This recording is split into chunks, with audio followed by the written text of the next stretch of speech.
we'll move on to the next problem. That is, a force of 5 Newton produces an acceleration of 8 meter per second square in mass m1 and acceleration of 24 meter per second square in mass m2. What acceleration would it give if both the masses are tied together? So here there are two objects here. They have you are supposed to calculate the mass of two objects. Okay, and they have given two acceleration also here, and for the two objects the force is same, that is 5 Newton is same, and at last finally you are supposed to calculate the acceleration. And what is the condition? The acceleration would what acceleration would it give if both the masses are tied together? So if you tie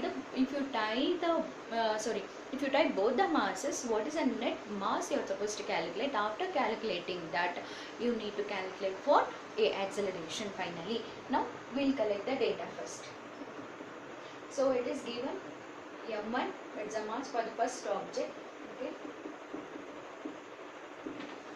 first object, second object.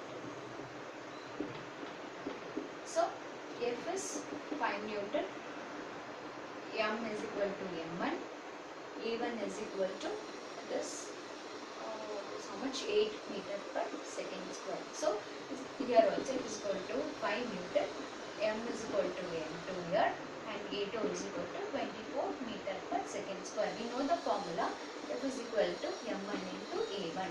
So 5 is equal to m1 into what is a1? It is 8. So m1 is equal to 5 by 8. So m1 is equal to how much it is? 0. m1 is equal to 0.62 kg. Here also same thing, which is 0.62 kg. Now F is equal to m2 into a2. F is equal to what is m2? This is 5. m2 as it is and 24. So m2 is equal to 5 by 24. So m2 is equal to 0.20 kg.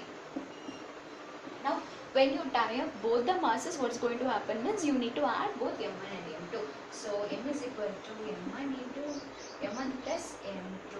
So m is equal to 0.62 plus 0.20. So m is equal to, you will get 0.82 kg.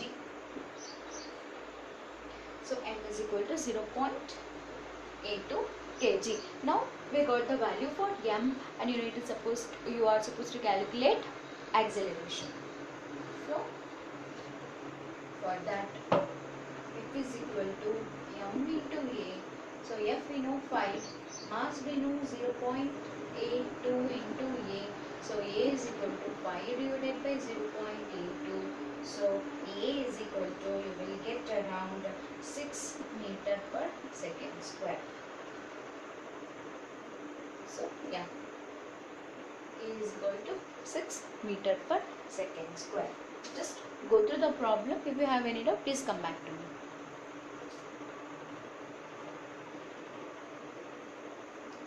So please practice all the problems which is given in the textbook, as well as if you want to refer, you can refer some other textbook also. From second law, problems are very, very important. So next class we will move on to the conservation of momentum, because actually in that we need to derive the derivation for momentum in the what is given in the updated syllabus. In the revised one, we don't have to derive it, just we have to give an elementary idea of what is momentum. If the two suppose a truck and a car, if they collide each other, what is going to happen? Okay, now how much amount of force is exerting on each other, that is related to a conservation of momentum. So that we will discuss in the next class. Thank you, children.